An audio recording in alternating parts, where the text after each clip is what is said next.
லேவியராகமம் அதிகாரம் 2.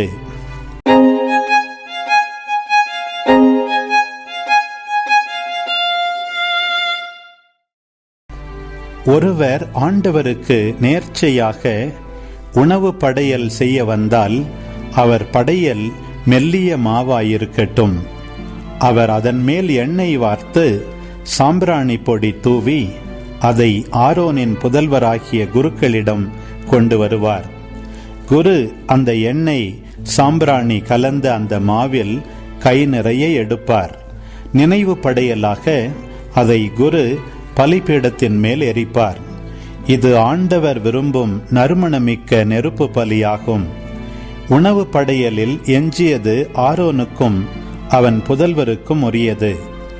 ஆண்டவருக்கான நெருப்பு பலிகளில் அது மிகவும் தூயது. நேர்ச்சையாக அடுப்பிலே சுட்ட உணவு படையலை செலுத்தினால் அது எண்ணெயில் பிசைந்த மெல்லிய மாவில் செய்த புளிப்பற்ற அதிரசங்களும் எண்ணெயில் தோய்த்த அடைகளுமாய் இருக்கட்டும். உனது நேர்ச்சை தட்டையான சட்டியில் சுட்ட உணவு படையலாக இருந்தால் அது எண்ணெய் வார்த்த புளிப்பற்ற மெல்லிய மாவால் செய்யப்பட வேண்டும். அதை துண்டுகளாக பிட்டு அதன் மேல் எண்ணெய் விட வேண்டும். அது ஓர் உணவு படையல். உனது நேர்ச்சை சட்டியில் செய்யப்படுகிற உணவு படையல் எனில் அது மெல்லிய மாவால் எண்ணெயில் செய்யப்பட வேண்டும். இம்முறையில் செய்யப்பட்டவற்றை ஆண்டவருக்கு உணவு படையலாக செலுத்துவாயாக. அது குருவிடம் வந்து சேரும்போது அவர் அதை பலிபீடத்துக்கு கொண்டு போவார். குரு உணவு படையலிலிருந்து நினைவு படையலை தனித்தெடுத்து பலிபீடத்தின் மேல் எரிப்பார். இது ஆண்டவர் விரும்பும் நறுமணமிக்க நெருப்பு பலி. உணவு படையலில் எஞ்சியது ஆரோனுக்கும் அவர் புதல்வருக்கும் உரியது.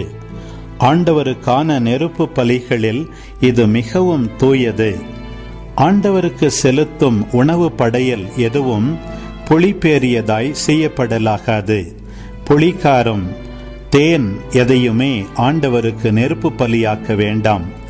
அவற்றை முதற் பலன் படையலாக ஆண்டவருக்கு செலுத்தலாம். ஆனால் அவை இனிய நறுமணமாக பலிபீடத்தில் எரிக்கப்படலாகாது. நேர்ச்சையான எந்த உணவு படையலும் உப்பிடப்பட வேண்டும். உன் உணவு படையலில் கடவுளின் உடன்படிக்கை ஆகிய உப்பை குறைய விடாமல் உன் நேர்ச்சைகள் அனைத்தோடும் உப்பையும் படைப்பாயாக. முதற் பலன்களில் உணவு படையலை ஆண்டவருக்கு செலுத்தினால் அறுவடையான கதிர்களை நெருப்பில் வாட்டி உதிர்த்து உன் முதற் பலன்களின் உணவு படையலாக செலுத்த வேண்டும். அதன் மேல் எண்ணெய் ஊற்றி சாம்பிராணி போட வேண்டும். இதுவும் ஓர் உணவு படையலே.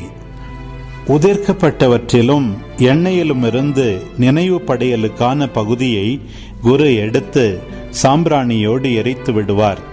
இது ஆண்டவருக்கான நெருப்பு பலி. அன்பு உறவுகளே, இது உங்களுக்கான நேரம். இக்காணொளியில் ஒலி ஒளி வடிவில் லேவியர் 2ஆம் அதிகாரத்தை முழுமையாக பார்த்தும் கேட்டும் ஜெபித்தும் இருப்பீர்கள். இன்றைய இறைவார்த்தையின் அடிப்படையிலான கேள்வி: உணவுப் படையலில் எஞ்சியது யாருக்கு உரியது? பதில்களை கமெண்ட்ஸில் பதிவு செய்யவும். இதுபோன்ற வீடியோக்களை தொடர்ந்து காண இந்த வலைதளத்தை சப்ஸ்கிரைப் செய்யவும். மேலும் லைக் கொடுத்து எங்களை ஊக்கப்படுத்தவும். இப்பதிவுகளை மற்றவரோடு பகிர்ந்து ஷேர் செய்து நாளும் திருவிவிலியத்தின் ஒரு அதிகாரத்தை வாசிக்கவும், கேட்கவும், பார்க்கவும் நீங்கள் உதவிடலாம். மீண்டும் அடுத்த காணொளியில் சந்திப்போம். இந்த நாள் இனிய நாளாய் அமையட்டும். இறைவன் உங்களை ஆசீர்வதிக்கட்டும்.